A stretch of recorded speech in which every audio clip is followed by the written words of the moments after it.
प्रिय छात्र छात्राओं, कैसे हैं। मैं डॉक्टर धर्मेंद्र कुमार राम, सहायक प्राचार्य, लक्ष्मी नारायण रामेश्वर संस्कृत महाविद्यालय, जयदेव पट्टी, दरभंगा। मैं पुनः ऑनलाइन टीचिंग के माध्यम से शास्त्री प्रथम खंड के छात्र छात्राओं के लिए प्राचीन भारतीय इतिहास के अंतर्गत गुप्तकालीन सामाजिक जीवन या सामाजिक व्यवस्था के अंतर्गत गुप्तकालीन समाज में स्त्रियों की क्या स्थिति रही, कैसी स्थिति थी, उस पर हम लोग चर्चा करेंगे। बच्चों, हम लोग पिछले क्लास में गुप्तकालीन सामाजिक व्यवस्था के अंतर्गत इस समय के समाज में 4 प्रमुख वर्ण ब्राह्मण, क्षत्रिय, वैश्य, शूद्र की सामाजिक स्थिति या उसकी सामाजिक प्रतिष्ठा के संदर्भ में चर्चा की। साथ ही इन 4 वर्णों के अलावे विभिन्न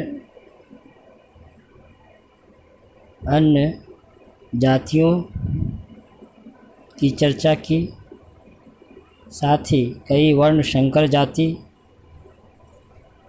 की चर्चा की।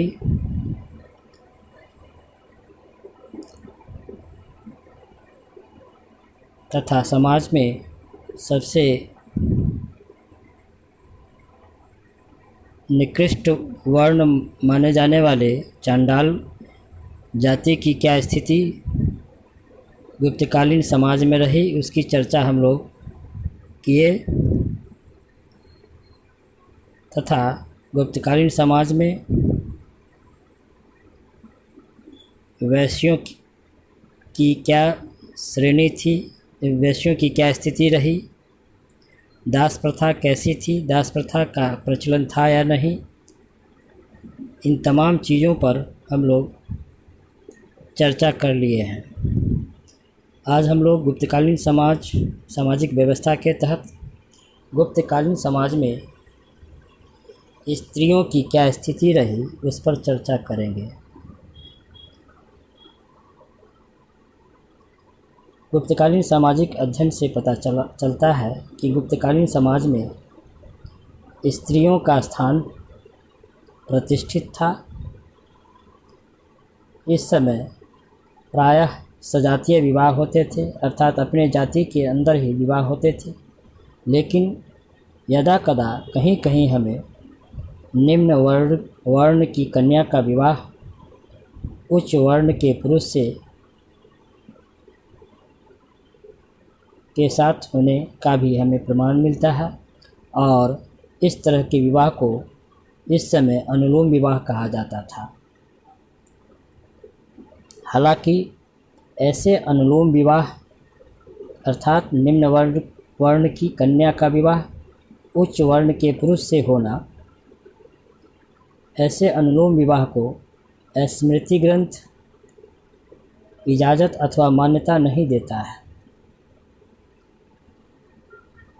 गुप्त काल में विधवा विवाह हुआ करता था, लेकिन विधवा को भी समाज में मान्यता नहीं दिया जाता था। विधवा विवाह को समाज में मान्यता नहीं दिया जाता था। इस समय विधवा के लिए जीवन काफ़ी कष्टकर था, क्योंकि उसे आजीवन ब्रह्मचर्य का पालन करना होता था।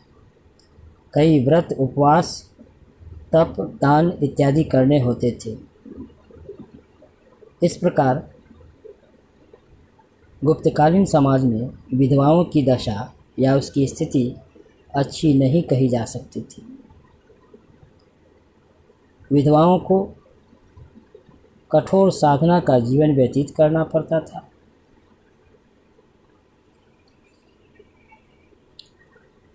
गुप्तकालीन समाज में कन्याओं का विवाह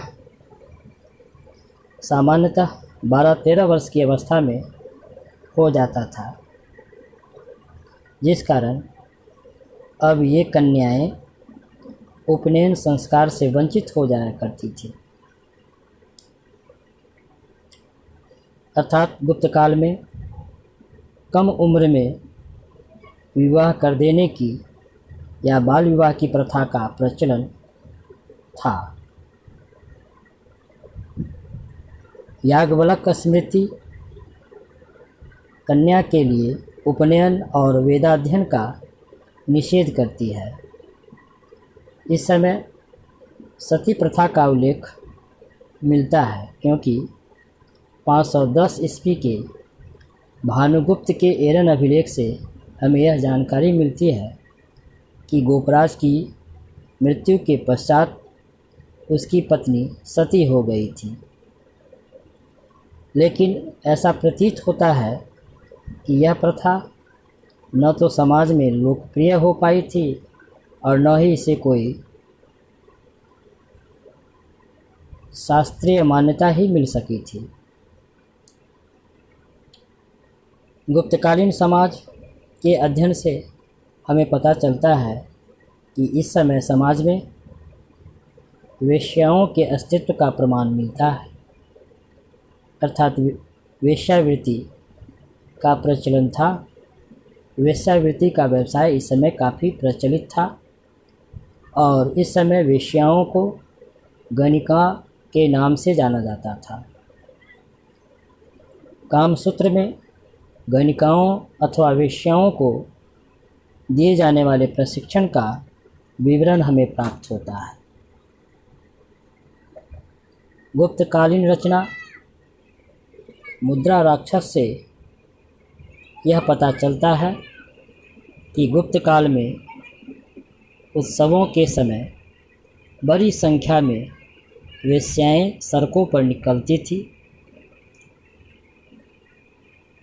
जिससे इस प्रकार कहा जा सकता है कि गुप्त काल में वेश्यावृत्ति को हेय दृष्टि से नहीं देखा जाता था।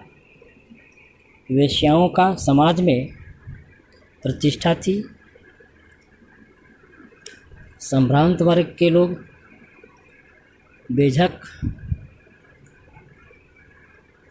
वेश्याओं या गणिकाओं के पास पहुंचा करते थे।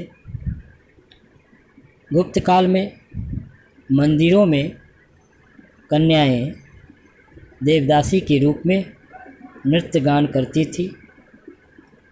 इस प्रकार इससे पता चलता है कि गुप्त काल में देवदासी की प्रथा भी प्रचलित थी। गुप्तकालीन महान कवि कालिदास ने उज्जैनी के महाकाल मंदिर में नृत्य गान करने वाली देवदासी का विवरण दिया है। गुप्तकालीन समाज का अध्ययन करने के पश्चात यह पता चलता है कि इस समय पर्दा प्रथा का प्रचलन नहीं था और इस समय की स्त्रियां स्वतंत्रतापूर्वक विचरण कर सकती थी, लेकिन कुलीन वर्ग या संभ्रांत वर्ग की महिलाएं बाहर निकलते समय अपने मुंह पर घूंघट डालती थी।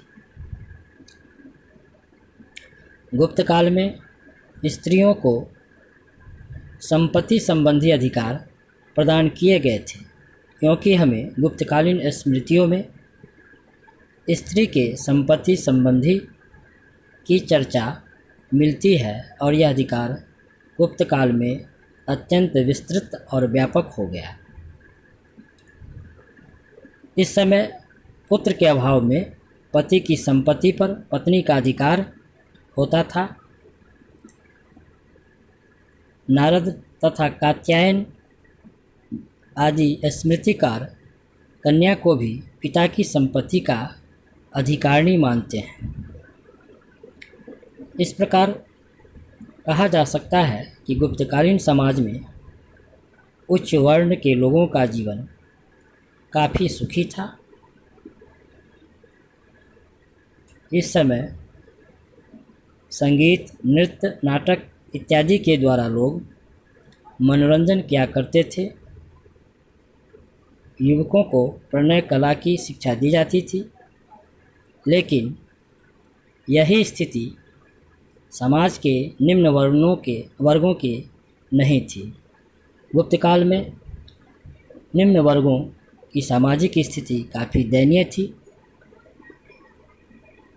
इन्हें वे अधिकार या प्रतिष्ठा नहीं प्राप्त थे जो ऊपर के ब्राह्मण क्षत्रिय वर्ग के लोगों को था। तो बच्चों, आज हम लोग गुप्तकालीन सामाजिक व्यवस्था के तहत, गुप्तकालीन सामाजिक जीवन के तहत गुप्तकालीन समाज में स्त्रियों की स्थिति, उसके दशा पर चर्चा की। धन्यवाद।